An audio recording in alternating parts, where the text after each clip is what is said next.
Nigel Farage, Reform UK. Well, Francis, you're right to ask the question. We're spending less on defence than we were in the last year of the Labour government. Pro rata, the army has shrunk from 100,000 to 72,000. Recruitment is catastrophic. So rather than having a weird concept of national service where 30,000 youngsters would do a year, we need to recruit 30,000 people into the army full-time. And yes, the veterans point's been made already. Respect our veterans, including those with the average age of 100 who were deserted by the Prime Minister in Normandy yesterday, which I think was a complete and utter disgrace and shows us we actually have a very unpatriotic Prime Minister. It was dreadful. It certainly wasn't a day for staged photo ops, as we saw from Nigel Farage. No, hang on a second. Yes. I raised £100,000. I raised £100,000 for the London Taxi Charity to send veterans back to Normandy. That's why I was there. Thank you. And it certainly wasn't a day for a Prime Minister to decide, as Stephen said. I don't want this issue to become a political football, because I think that does them a Well, it already is. It already is, because the veterans themselves are speaking out saying he's let the country down. And to say that it's a mistake, if his instinct was the same as the British people, he would never have contemplated for a moment not being there for the big international ceremony. And it shows how disconnected he is with the people of this country. He's apologised. I think what I we would saw, like... Nigel Farage. Whether it's Labour-run Wales or SNP-run Scotland or Conservative-run England, we all know that whilst you can get great care, the NHS model isn't working. You can't get GP appointments, things that we've all grown up taking for granted. And they can argue about, it's all money. I'm going to spend more money. You're going to spend more money. It doesn't work. Just a few years ago, we were spending 7.5% of the national cake on the NHS. We're now spending over 11% of the national cake on the NHS. So the answer to Ishani's question, how would you ensure she graduates into a fully functioning NHS? Well, I'm going to answer it. Because the more money we spend, the less delivery we get, which means the model is wrong. The model through which we fund health is wrong. So this is Nigel telling us he doesn't believe in the NHS. This is what he's doing. He's telling the public he does not believe in the NHS. No, I'm telling you, the funding model. That is what you want to do. And you in Scotland, of all places, I mean, look, the NHS is very badly run. Let's change the funding model. We'll not be taking like more private? You'd like more private healthcare? No, let's change the model. Now, the NHS, it isn't funded through national insurance. That's a nonsense. It goes into the pot. There are countries right next door to us. There's one country, France, that has a very, very different way of funding the NHS. It's rather like those that can afford, through their taxes, pay into an insurance scheme. Those that can't afford it don't pay in, so it's for the mutual benefit of everybody, and it's managed as if it was a private company, and their returns on stroke, heart and cancer are better than ours for exactly the same sum of money. The King's Foundation... We get a fully functioning NHS... The King's Foundation... if we spend our money properly, and we're not spending our money properly, and that's the point. Daisy, you'll have to make it very brief, because I need to get to Carla Denny. The Hill Foundation and the King's Fund have done an analysis of different funding models. They don't materially make a difference to people's health outcomes. What makes a big difference, most of all, is the amount of money you put into your health service. Okay. And the Green Party and independent experts say... It works. Let's learn from it. I'd like to hear from Carla Denny on this. Migration is absolutely essential to our public services, it's absolutely essential to our businesses, and it's absolutely essential to our economic growth. And what we need to do is end the demonisation of migration. In Scotland, we have a declining working age population, despite a net number of people moving from the rest of the UK to Scotland. We need migrants, and this race to the bottom on migration, driven by Nigel Farage, followed by the Conservative Party and hotly chased by the Labour Party, does not serve Scotland's interests. And it does not serve your interests either. So rise up against it. Do as Keir Starmer did in 2020 and talk about the benefits of migration, its importance to our fundamental aspects of life. To be clear, any voter in Scotland who wants lower immigration should vote for other parties. I think any voter in Scotland who wants to impact our economy, impact our NHS, should vote for the parties who want to cut migration, which is the Labour Party, the Conservative Party and Nigel Farage. And this is a consequence of us being led down the garden path by the right wing in British politics for far too long. We need to stand against it. We need to promote our economy, promote our public services, and to do so by promoting migration. Nigel Farage. Well, I mean, I'm on a platform tonight with 6 other people whose parties have been wholly unconcerned with the issue of immigration. They think that to even question it somehow makes you a bad person. Let's get back to Lorenzo's question. Let's deal with some logic, shall we? From the end of the 1940s... That'll be a novelty for you. ...until Mr. Blair got to power, listen to the numbers. You probably don't know them. For 50 years, net migration into Britain was 30 to 40,000 a year. Then Tony Blair gets in, decides to open the doors. We get net migration for the period of the Labour government of 2.7 million people come in that period. Then we get the Conservatives, elected in 2010, 2015, 2017, telling us they'll reduce net migration to tens of thousands a year. 4.3 million the Conservatives have led in. Most of those that come in are not directly productive members of the economy. Most of those that come in are actually dependents. And Lorenzo, the truth of it is, this ought to be the immigration election. Because whether we talk about housing, whether we talk about the fact that rents are up between 20 and 30% in most of the country in the last 4 years, whether we talk about the roads, whether we talk about infrastructure, we are living through a population crisis, an increase of 10 million people since Mr. Blair came to power, and frankly, it's making us poorer, it is diminishing our quality of life, and it's nothing to do with race or any of those issues. It's to do with actually putting the interests of our communities first. We need to get net migration, and that means, by the way, people come and people go.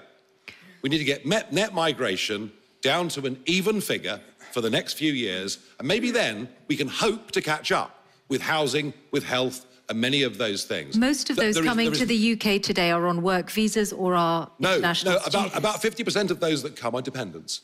Whether they're coming with work but the rules visas, are changing. family, the rules are changing. Family reunions. We've even had under the Conservatives students coming and bringing their mum. The whole thing's been unbelievable. So don't buy this. Unbelievable. Nigel Flynn, you've had a say on this. Can I turn to Reenap Euroworth, please? Nigel Farage wants to make this an immigration election for his own self-interest. Let's change the tone.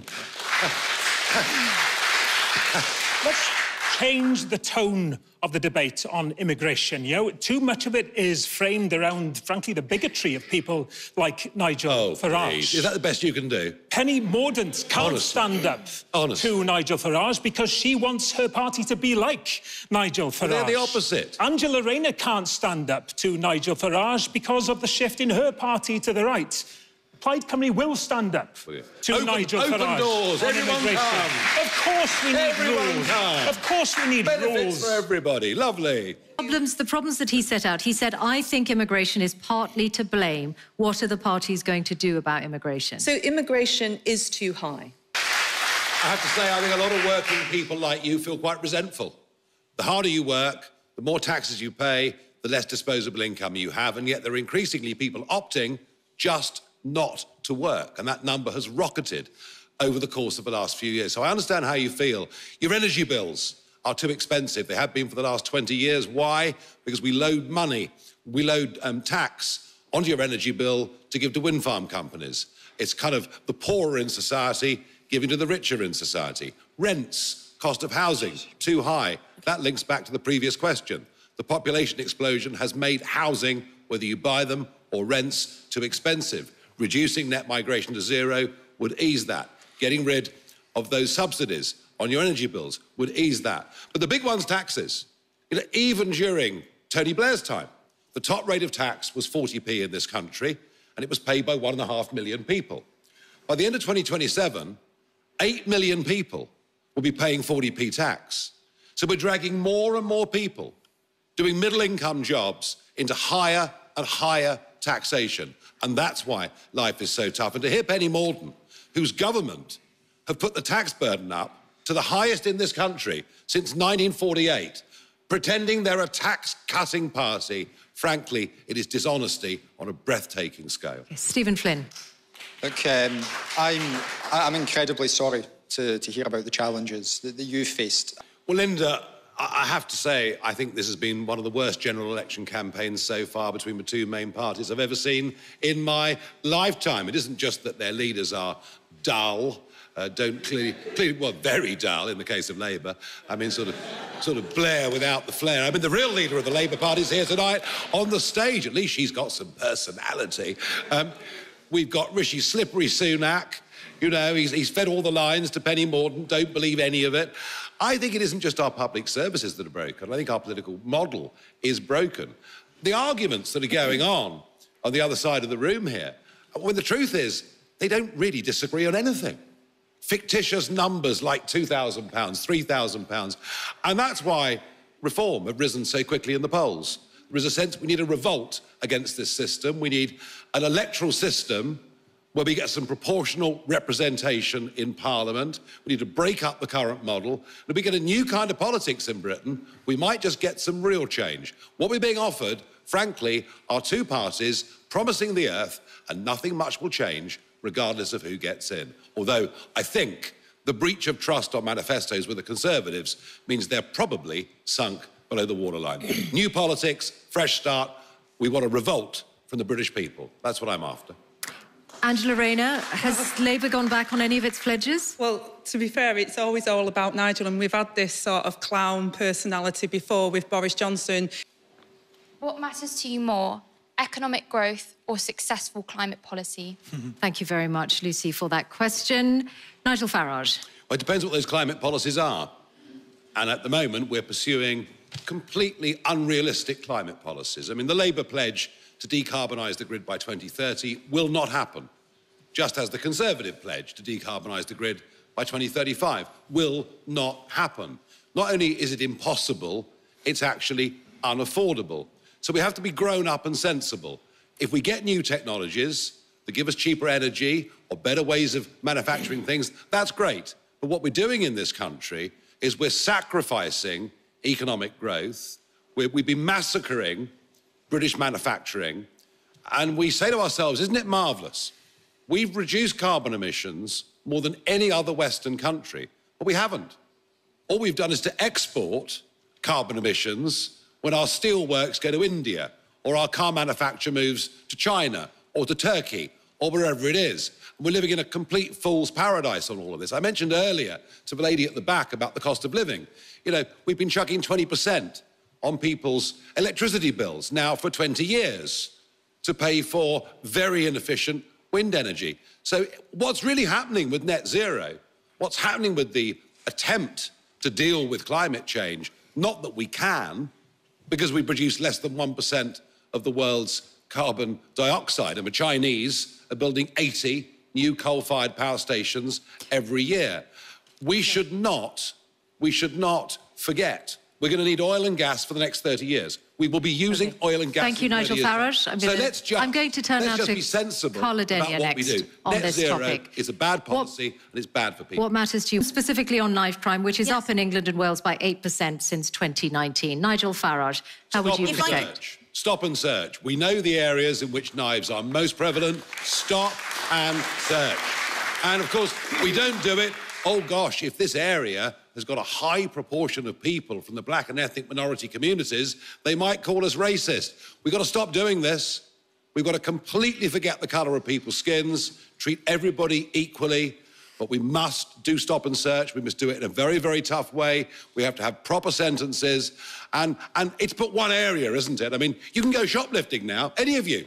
You can go out and nick up to 200 quid's worth without being prosecuted. We are seeing a decline, a societal decline of law and order in this country, and frankly, government and the police forces have been too scared to do what needs to be done. It's yet another area of Britain that is broken and needs radical surgery. Daisy Cooper. Nigel Farage? You know, we do know the areas in which knife crime is the most prevalent, and there is no question, you know, that we are scared. And those are the areas with the most inequality, which is why tackling inequality is an important part of the answer. That may be what you have to do to solve the problem ultimately, by giving people equality of opportunity. Do we not want to solve the problem ultimately? Is that not the point? But you can't give people equality of outcome. We're scared of our own shadow here. We're not going to deal with the question unless we stop being scared of ourselves. Okay. We go out and do what needs to be done. Penny. Nigel Farage. Yeah, look, you know, again, I just think our whole approach to crime is wrong. Low-level crime is rapidly growing. Street-level crime is rapidly growing. And you know, the old theories about New York and how it was cleaned up, it was if you deal with the stuff at the bottom, i.e. people carrying knives, shoplifting, graffiti, broken windows, you might just deal with the more serious stuff. I think we also should add into all of this the blight of drugs and drug gangs in our cities. That whole culture, it has been absolutely disastrous, and nobody has yet found the answer to that. Okay, well, that was our final question. So I'm going to thank you all for your responses, to all of those here in the audience who have shared their questions with us. Nigel Farage. Unlike the other six, I don't need an autocue.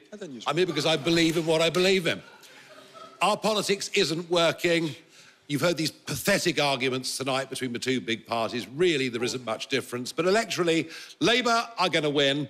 The debate is who forms the opposition in the next Parliament? Who fights for the rights of ordinary British people? Who fights to control our borders? Who fights for men and women running small businesses? Reform UK is about to become a political phenomenon, an historic one. So I urge you, join the revolt. Thank you very much. Thank you all.